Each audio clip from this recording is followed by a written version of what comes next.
بسم اللہ الرحمن الرحیم۔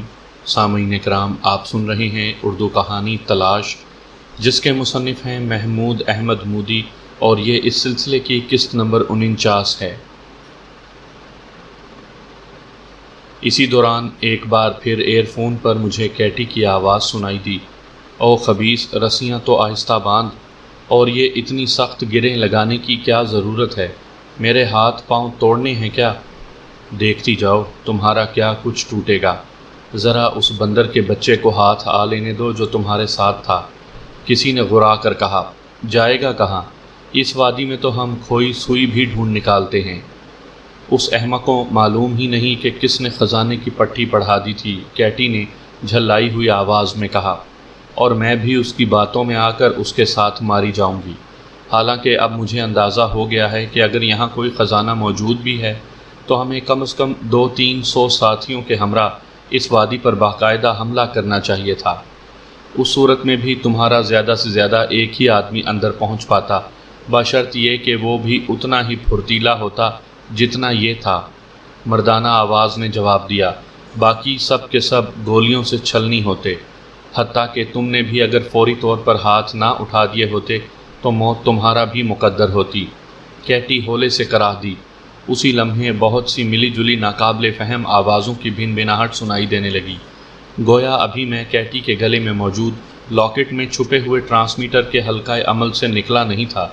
ایک اندازہ مجھے یہ بھی ہوا کہ جس وقت میں نے گیٹ سے اندر چھلانگ لگائی تھی، اس وقت وہاں صرف وہی 2 محافظ موجود نہیں تھے جو مجھے نظر آ رہے تھے، کہیں نہ کہیں کچھ اور گرگے بھی موجود تھے، کیونکہ کچھ محافظ میرے تعاقب میں دوڑے تھے اور کچھ وہیں کیٹی کے پاس موجود تھے۔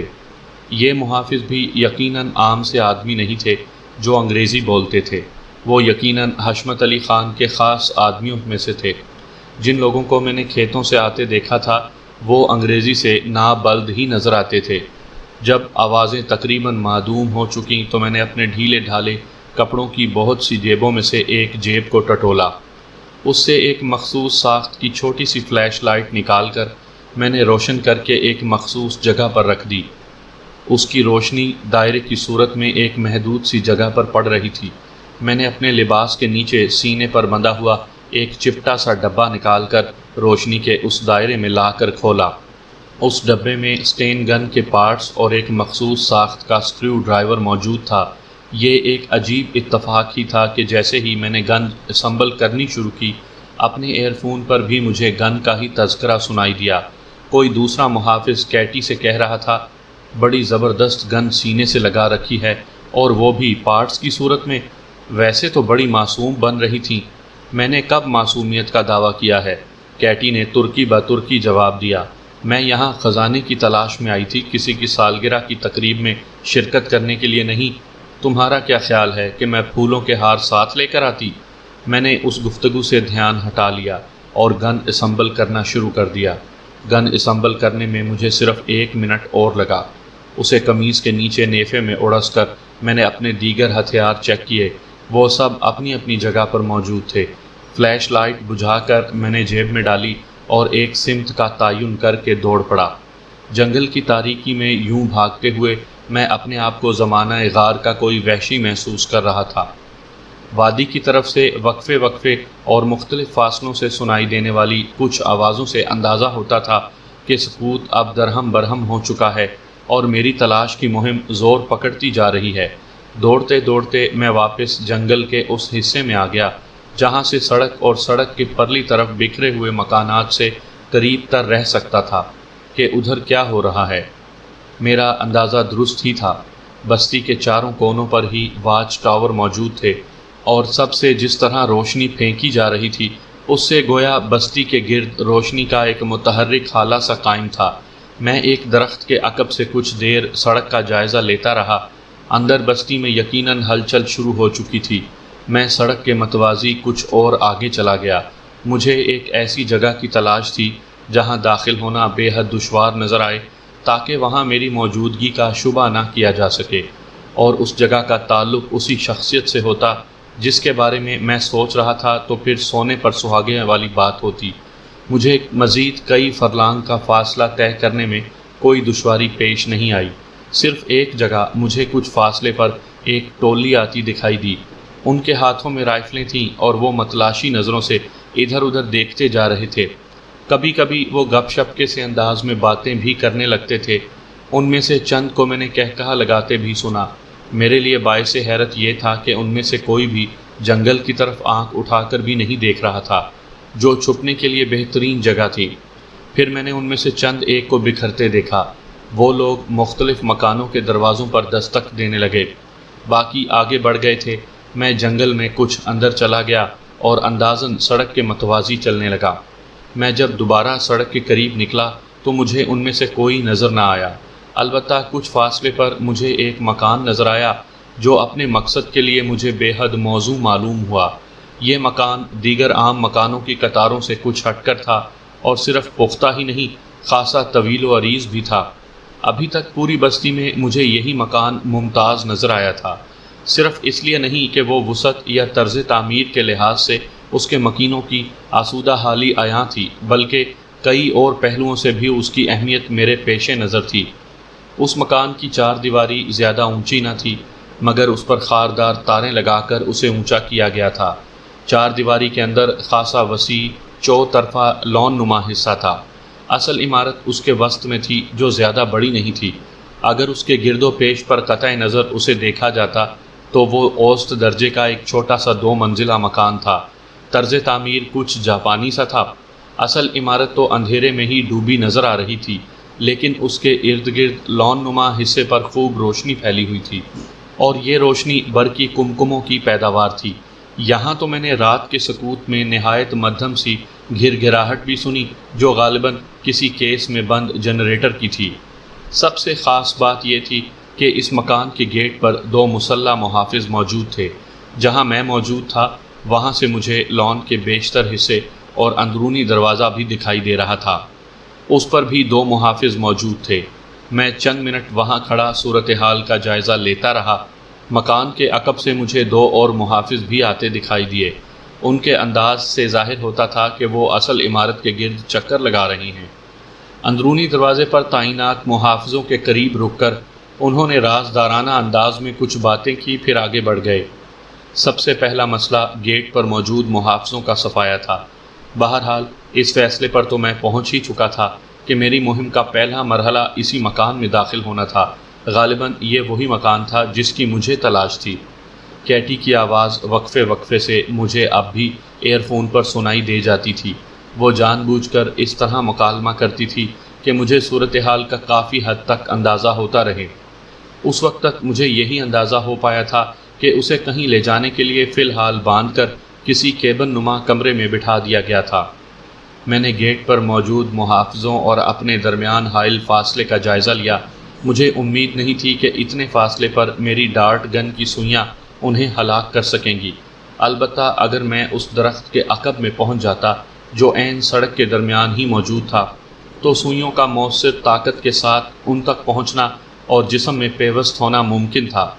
میں چونکہ سڑک سے قدرے بلندی پر تھا اور محافظ اس طرف نہیں دیکھ رہے تھے، اس لیے مجھے مذکورہ درخت تک پہنچنے میں کوئی دشواری پیش نہیں آئی۔ سینے کے بل لیٹ کر میں نے ڈارٹ گن سے پہلے ایک محافظ کے رخسار کا نشانہ لیا۔ اس کے گال خوب پھولے ہوئے نظر آ رہے تھے۔ ڈارٹ گن فائر کرتے وقت ہلکی سی شک کی آواز پیدا کرتی تھی، کیونکہ اس میں ہر بار ٹریگر دبانے کے لیے ایک چھوٹے سے پسٹن میں ہوا بھرتی تھی اور اسی کے دباؤ سے سوئی نشانے پر جا کر لگتی تھی۔ معلوم نہیں یہ اس آواز کا اثر تھا یا رخسار میں سوئی پیوست ہونے کا کہ وہ محافظ بری طرح اچھل پڑا اور اس کا ہاتھ رخسار پر آن جما۔ دوسرا محافظ چونک کر اس کی طرف متوجہ ہوا، مگر اس سے پہلے کہ وہ حرکت میں آتا خود اس کا اپنا ہاتھ بھی رخسار تک پہنچ گیا۔ رخسار ملتے ملتے ہی وہ دونوں ڈھیر ہو گئے۔ بمشکل 3 یا 4 سیکنڈ بعد وہ ساکت ہو چکے تھے۔ میں نے چند سیکنڈ مزید انتظار کیا، پھر ادھر ادھر کا جائزہ لے کر سڑک عبور کر کے گیٹ کے قریب 4 دیواری تک جا پہنچا۔ گیٹ کے قبضوں اور دیوار کے درمیان اتنا خلا موجود تھا کہ میں اس سے نہ صرف اندرونی دروازے کا جائزہ لے سکتا تھا بلکہ ڈارٹ گن کی نالی بھی اس میں داخل کر سکتا تھا۔ وہ دونوں محافظ اس وقت سرگوشیوں میں آپس میں باتیں کر رہے تھے اور بار بار گیٹ کی طرف دیکھ رہے تھے۔ شاید انہوں نے باہر محافظوں کے گرنے کی آواز سن لی تھی، یا ان کی چھٹی حس انہیں کسی خطرے کا احساس دلا رہی تھی۔ میں نے انہیں بھی ٹھکانے لگانے میں تاخیر مناسب نہ سمجھی اور موت کا پیغام لے کر چلنے والی 2 سوئیاں ان پر بھی پھینک دیں، عین اس وقت جب کہ وہ اپنے گلے میں سوئیاں نکالنے کی کوشش کرتے ہوئے اور کسی خوابیدہ بلی کی طرح خر کسی آوازیں نکالتے ہوئے ڈھیر ہو رہے تھے۔ مکان کے کونے پر وہ 2 محافظ بھی نمودار ہو گئے جو گشت پر تھے، اور انہوں نے ان کو گرتے ہوئے دیکھ لیا۔ انہیں فوراً کسی گڑبڑ کا احساس ہو گیا، لیکن اضطراری کیفیت کا شکار ہونے کی وجہ سے وہ کوئی صحیح قدم نہیں اٹھا سکے۔ انہیں سب سے پہلے پوزیشن سنبھالنی چاہیے تھی، اس کے بجائے وہ رائفلیں سیدھی کر کے محافظوں کی طرف دوڑ پڑے جو دروازے کے آگے پختہ روش پر ڈھیر ہو چکے تھے۔ عین ممکن تھا کہ وہ احمق شور بھی مچانا شروع کر دیتے۔ میں نے ان کی پشت اور گدیوں پر کئی سوئیاں داغ دیں۔ وہ اپنے ساتھیوں تک تو پہنچ گئے، لیکن ان کی مدد کرنے یا حقیقت کا سراغ لگانے کے بجائے خود بھی ان پر ڈھیر ہو گئے۔ میں بے حد مسکرایا۔ اب میں گیٹ کی طرف متوجہ ہوا۔ مجھے یہ دیکھ کر حیرت ہوئی کہ اس پر باہر کی طرف سے تالا پڑا ہوا ہے۔ اس کی چابی مجھے قریب ہی پڑے محافظوں میں سے ایک کی جیب سے مل گئی، اور میں ایک لمحہ ضائع کیے بغیر تالا کھول کر اندر پہنچ گیا۔ محافظوں کی لاشیں بھی اندر گھسیٹ کر میں نے گیٹ بند کر دیا۔ گیٹ کو بے آواز طریقے سے کھولنے اور بند کرنے میں ہی مجھے زیادہ وقت لگا۔ اس دوران میں مکان کی طرف بھی متوجہ رہا، لیکن اس پر سکوت ہی طاری تھا۔ ایک لمحے کے لیے تو میں الجھ گیا، کہیں میں ایک خالی مکان پر ہی تو وقت ضائع نہیں کر رہا۔ لیکن پھر میں نے یہ سوچ کر دل کو تسلی دی کہ محافظ خواہ کتنے ہی فرض شناس کیوں نہ ہوں، لیکن جس وقت مکان خالی ہوتا ہے اس وقت وہ اتنی باقاعدگی سے پہرا نہیں دیتے، اور نہ ہی اتنے مستعد نظر آتے ہیں جتنے یہ بیچارے نظر آ رہے تھے۔ ان 6 لاشوں کو ایک جگہ دیوار کے ساتھ لگا کر میں دیوار ہی کی وجہ سے پیدا ہونے والی اندھیرے کی پٹی پر چلتا مکان کے عقب میں پہنچا۔ ادھر میری توقع کے مطابق عقبی دروازہ تو موجود تھا، لیکن میری توقع کے برخلاف وہاں 2 مزید محافظ بھی موجود تھے۔ میں شاید اچانک ہی ان کے سامنے جا پہنچتا، کیونکہ وہ دروازے کے قریب ہی بنی ہوئی ایک محراب سی میں کھڑے تھے۔ دفعتاً ان میں سے ایک محراب نما حصے سے نکل آیا، دوسرا کچھ کہتے ہوئے اس کے پیچھے لپکا، اور میں بر وقت دیوار سے چپک گیا۔ وہ مجھ سے زیادہ فاصلے پر نہیں تھے، اگر میں دیوار سے مزید 1 انچ بھی آگے کھسکتا تو وہ مجھے دیکھ سکتے تھے۔ وہ میری ہی طرف آ رہے تھے، اس لیے مجھے ایک بار پھر اپنی ڈارٹ گن کو زحمت دینا پڑی، ورنہ میں عین دیوار کے زیر سایہ کھڑے ہو کر ذرا سی بھی آواز پیدا کرنا نہیں چاہتا تھا۔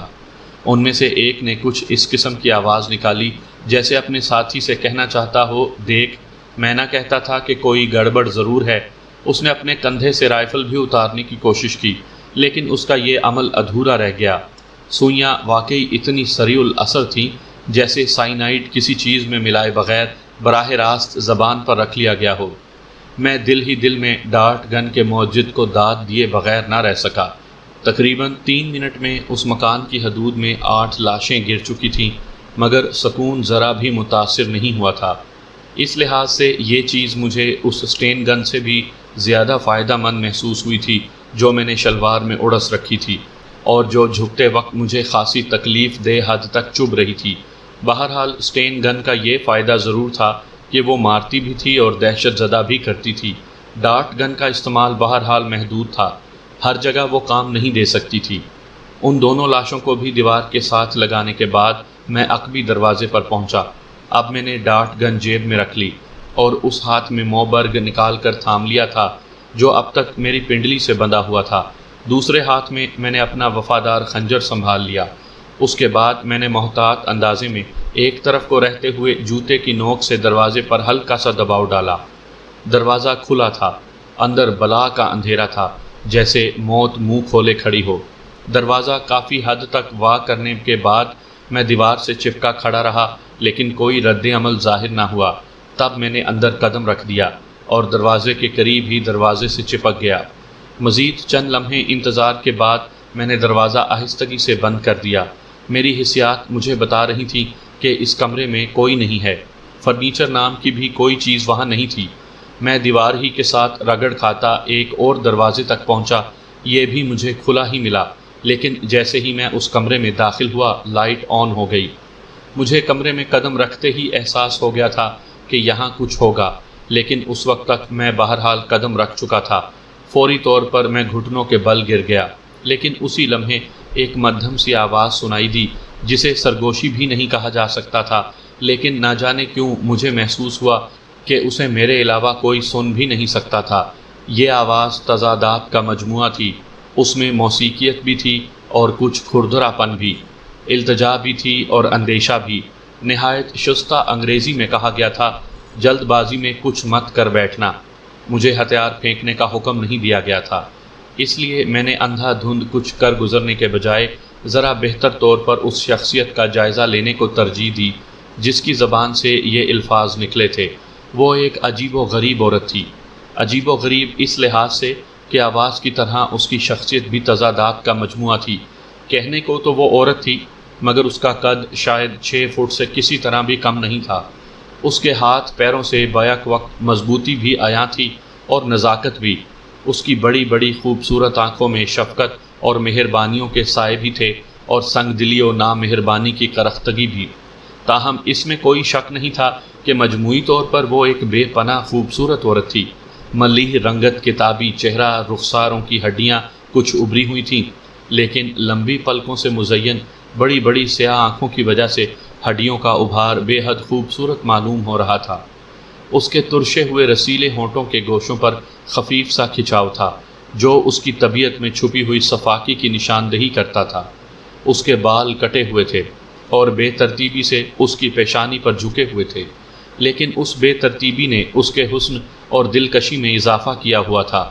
وہ تقریباً بوری جتنے موٹے کپڑے کی ایک ڈھیلی ڈھالی شرٹ اور اسی سے ملتے جلتے لیکن مختلف رنگ کے کپڑے کی پتلون پہنے ہوئے تھی۔ پتلون کے پائنچے اور شرٹ کی آستین چڑھی ہوئی تھی اور اس کی مضبوط اور پرکشش کلائیاں اس بھاری بھرکم وکٹورین سٹائل کی کرسی کے ہتھوں پر ٹکی ہوئی تھیں جس پر اس وقت وہ نیم دراز تھی۔ اس کے ایک پاؤں میں سمور کا جوتا تھا، دوسرا جوتا کرسی سے کچھ دور پڑا تھا۔ اس کی عمر 35 سال سے کم تو نہیں رہی ہوگی، لیکن اس کے خد و خال پر نوخیزی و کم عمری کی شگفتگی تھی۔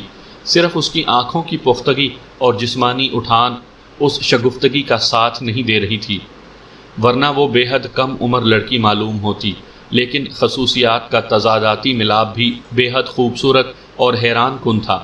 اس لیے مجھے کوئی تشبیہ نہیں سوجھی سوائے اس کے کہ وہ اس لڑکی کی طرح تھی جو خود ہی اپنی ماں بھی معلوم ہوتی تھی۔ دروازہ بند کر دو اور اطمینان سے اٹھ کر کھڑے ہو جاؤ۔ اس کا سرگوشی نما مکالمہ سن کر ایک بار پھر نہ جانے کیوں میرا دل اور محسوسات کچھ اتھل پتھل ہونے لگے۔ میں نے لات مار کر دروازہ تو بند کر دیا، لیکن اٹھ کھڑے ہونے والی ہدایت پر عمل نہیں کیا۔ اس کے بجائے میں دیوار سے ٹیک لگا کر قالین پر بیٹھ گیا۔ خنجر اور ریوالور بدستور میرے ہاتھ ہی میں تھا۔ گو کہ میں یہ دیکھ چکا تھا کہ عورت کے پاس نہ تو کوئی ہتھیار وغیرہ نظر آیا تھا اور نہ ہی جیب وغیرہ میں موجودگی کے آثار تھے۔ وہ کمرہ جس میں ہم دونوں کے سوا کوئی نہیں تھا کچھ عجیب سے انداز میں سجا ہوا تھا، جیسے کسی دولت مند نے دنیا کے کسی دور دراز گوشے میں گھر بنوایا ہو اور وہیں جو کچھ بھی اچھی سے اچھی چیز دستیاب ہو سکتی ہو اس سے گھر کو آراستہ کر لیا ہو۔ قالین نہایت دبیز اور کھڑکیوں پر پڑے ہوئے پردے موٹے موٹے اور کچھ شاہانہ قسم کے تھے، لیکن فرنیچر کچھ ایسا تھا جیسے نہایت پرانی اشیاء فروخت کرنے والی کسی دکان سے خریدا گیا ہو۔ ایک بات میں نے خاص طور پر محسوس کی کہ پردے وغیرہ کھڑکیوں پر اس انداز سے کھینچے تھے اور روشن دانوں کو اس انداز میں بنایا گیا تھا کہ روشنی باہر نہ جانے پائے۔ مجھے کمرے کا جائزہ لیتے دیکھ کر اس کے ہونٹوں پر مسکراہٹ کی محض ایک رمق ابھری۔ سرگوشی نما مکالمے نے ایک بار پھر میری سماعت کو نوازا۔ مجھے معلوم تھا کہ تم یہیں آؤ گے۔ میں اس وقت ایک کھڑکی کی درز سے تمہیں دیکھ رہی تھی جب تم محافظوں کی لاشیں ٹھکانے لگا رہے تھے۔ اس وقت میں چاہتی تو ان لاشوں میں تمہاری لاش بھی شامل ہو سکتی تھی، لیکن مجھے فوراً ہی احساس ہوا کہ یہ تو میری بہت بڑی غلطی ہوگی۔ اس نے مکالمے کو تشنا چھوڑ کر شرٹ کی سامنے والی جیب میں ایک ہاتھ ڈالا اور دوسرا ہاتھ اٹھا کر گویا مجھے خبردار کرتے ہوئے بولی، گولی وغیرہ مت چلانا، میں جیب سے کوئی ہتھیار نہیں، سگار نکالنے لگی ہوں۔ اس نے ایک چھوٹا لیکن موٹا سا سگار نکالا، اس کا سر دانتوں سے توڑ کر قالین پر پھینکا اور دوسری جیب سے لائٹر نکال کر اسے سلگایا۔ اس نے اتنا طویل کش لے کر دھواں اگلا کہ ایک لمحے کے لیے تو مجھے اندیشہ محسوس ہوا کہ پورا کمرہ ہی دھوئیں سے بھر جائے گا۔ کسی عورت کو سگار پیتے میں نے پہلی بار دیکھا تھا، اور وہ بھی اتنی لگن سے، گویا ایک ہی کش میں سگار ختم کر دینا مقصود ہو۔ اس کی باتیں الجھی سی تھیں۔ میں نے بولنے کے لیے لب کھولے ہی تھے کہ وہ دوبارہ خبردار کرنے کے سے انداز میں ہاتھ اٹھاتے ہوئے بولی، میری ہی طرح نیچی آواز میں بولنا، برابر کے کمرے میں میرا شوہر موجود ہے، گو کہ وہ کچھ سننے یا سمجھنے کی پوزیشن میں نہیں ہے، لیکن احتیاط بہرحال اچھی چیز ہے۔ میں نے سر دست کچھ کہنے کا ارادہ ملتوی کر دیا اور متوقع نظروں سے اس کی طرف دیکھنے لگا۔ حلیہ تو تم نے یہیں والوں جیسا بنا رکھا ہے، وہ بولی، لیکن آئے بہرحال کہیں اور سے ہو۔ کیا نام ہے تمہارا؟ کیا میری صورت پر لکھا ہے کہ میں کہیں اور سے آیا ہوں؟ میں نے پہلی بار زبان کھولی۔ اس نے ایک طویل سانس لیا اور گہری نظر سے میری طرف دیکھا۔ اس نظر میں میرے لیے ایک خاص دلچسپی کی جھلک موجود تھی، اور اس بات کو محسوس کرتے ہوئے نہ جانے کیوں میری دھڑکن تیز ہو رہی تھی۔ دل کی یہ خفیف سی اتھل پتھل میرے لیے باعث حیرت تھی۔ یہ ٹھیک ہے کہ مجھے ایک طویل عرصے سے اپنے بستی میں آزادانہ پھرنے کا موقع نہیں ملا، وہ بولی، اور مجھے بستی کے ہر فرد کی صورت بھی یاد نہیں رہ سکتی، لیکن مجھے اتنا ضرور معلوم ہے کہ صورتیں اگر یہ نہیں بتا سکتی کہ ان کا تعلق کس جگہ سے ہے، تو کم از کم یہ ضرور بتا سکتی ہیں کہ ان کا تعلق اس جگہ سے نہیں ہے۔ میری بات سمجھ رہے ہو نا؟ سمجھ رہا ہوں، میں نے کہا، اب اتنا نہ سمجھ بھی نہیں ہوں۔ ہاں، اس پر میں تم سے متفق ہوں، وہ ایک بار پھر مسکرائی۔ کم عمر ضرور ہوں، لیکن نہ سمجھ نہیں۔ تم نے بڑی صفائی سے میرا سوال گول کر دیا ہے۔ بہرحال اس نے نہایت ہی خوبصورت انداز میں کندھوں کو جنبش دیتے ہوئے کہا، اگر تم نہیں بتانا چاہتے تو مت بتاؤ، لیکن میں تمہیں اس سرزمین پر خوش آمدید کہتی ہوں۔ تم تازہ ہوا کے ایک جھونکے کی طرح آئے ہو۔ اب تو میرا بہت ہی دم گھٹنے لگا تھا، اور میں اس زندگی پر موت کو ترجیح دینے کے بارے میں سوچنے لگی تھی۔ زندگی بہت ہی گراں گزرنے لگی تھی، حالانکہ بظاہر کوئی تکلیف بھی نہیں۔ میری الجھن دو چند ہو گئی۔ وہ مجھے خوش آمدید کہہ رہی تھی۔ ویسے تو خیر یہ کچھ ایسا بعید از امکان بھی نہیں تھا۔ شوہر کی اپنی ایک شخصیت ہوتی ہے اور بیوی کی اپنی۔ بعض اوقات بیوی شوہر کی بدعمالیوں اور مجرمانہ سرگرمیوں میں ایک عرصے تک شریک رہتی ہے، مگر زندگی کے کسی موڑ پر اس کا ضمیر بیدار ہو جاتا ہے۔ ممکن ہے اسی طرح یہ عورت بھی خواہ مخواہ اپنی مرضی سے حشمت علی خان کا ساتھ دے رہی ہو، لیکن اب یہ سوال کچھ اس کی برداشت سے باہر ہو گیا ہو۔ لیکن یہ بھی تو ممکن ہے کہ یہ عورت مجھے جال میں پھانس رہی ہو۔ میں نے سوچا، وہ تھی بھی ایسی چیز کہ بڑے بڑے پتھر کے صنم بھی اس کی ایک جنبش ابرو سے موم کی طرح پگھل سکتے تھے، اور سب سے بڑی بات یہ تھی کہ اس کے بارے میں یقین سے کچھ کہنا مشکل تھا۔ میرے جیسے انسان کے لیے بھی اس کی تہ میں اترنا مشکل تھا۔ میں نہیں کہہ سکتا تھا کہ اندر سے وہ کیا تھی، کیا سوچ رہی تھی اور کیا کرنا چاہتی تھی۔ میں نے محتاط لہجے میں کہا، تم بہت ذہین نظر آتی ہو، لیکن کیا حشمت علی خان سے شادی کرتے وقت تمہاری ذہانت نے تمہیں خبردار نہیں کیا تھا کہ تمہاری زندگی میں کبھی ایسا موڑ بھی آ سکتا ہے؟ حشمت علی خان سے شادی؟ اس کی روشن پیشانی پر ہلکی سی شکنیں ابھر آئیں، پھر وہ دھیرے سے ہنس دی اور میرے اعصاب میں جیسے گدگدی سی ہونے لگی۔ شاید تم مجھے حشمت علی خان کی بیوی سمجھ رہے ہو، وہ بولی۔ اس خبیث کی بیوی نہیں ہوں، ویسے بھی اسے کسی ایک باضابطہ اور باقاعدہ بیوی کی کیا ضرورت ہے؟ مجھے حیرت کا جھٹکا سا لگا۔ وہ حشمت کی بیوی نہیں تھی تو کون تھی؟ لیکن اس سے پہلے کہ میں اس سے کوئی سوال کرتا، اس نے مجھ سے پوچھ لیا، تو تم اس گھر کو حشمت علی خان کی رہائش گاہ سمجھ کر گھسے تھے؟ میں نے اس بات میں سر ہلا دیا۔ وہ جیسے کسی بچے کی معصومانہ شرارت پر مسکرا دی اور بولی، راست قدم اٹھانے کے کچھ زیادہ ہی عادی معلوم ہوتے ہو۔ حیرت ہے کہ اس قدر کم معلومات کے باوجود تم یوں اس وادی میں گھس پڑے۔ تمہاری اس جرت پر تمہیں سلام کرنے کو بھی جی چاہتا ہے، اور اس امر پر دیوتاؤں کا شکریہ بھی ادا کرنا ضروری معلوم ہوتا ہے کہ تم کسی غلط جگہ نہیں گھس گئے۔ تمہاری اطلاع کے لیے بتائے دیتی ہوں کہ حشمت علی خان کے گھر میں گھسنا اس سے کہیں زیادہ مشکل کام ہے۔ اس کے تمام محافظوں کو ہلاک کرنے کے بعد بھی تم اندر نہیں جا سکتے جب تک وہ خود تمہیں اندر نہ بلانا چاہے، اور پھر وہ اپنے مکان کی اصل عمارت میں بھی نہیں رہتا۔ تہ خانے میں رہتا ہے۔ میری الجھن بڑھ رہی تھی۔ میں نے اس کی بات کاٹتے ہوئے کہا، خیر اب حشمت علی خان کو تو گولی مارو، یہ بتاؤ کہ تم کون ہو؟ حشمت علی خان اس بستی کا منوچی ہے۔ شاید تمہیں علم نہ ہو کہ منوچی، مجھے معلوم ہے کہ منوچی کیا ہوتا ہے، میں نے اس کی بات کاٹ کر کہا۔ تو پھر تمہیں یہ بھی معلوم ہوگا کہ پائی کیا ہوتا ہے، وہ پہلو بدلتے ہوئے بولی۔ گفتگو میں وقفہ پاتے ہی وہ سگار کا کش لینا نہیں بھولتی تھی۔ میں نے اس بات میں سر ہلایا تو وہ بولی، میں اس بستی کے سابق پائی کی بیوی ہوں، سینڈریلا میرا نام ہے، میں یوریشین ہوں۔ وہ مسکرائی، لیکن اس بار اس کی مسکراہٹ میں حزن و یاس کا پر تو تھا۔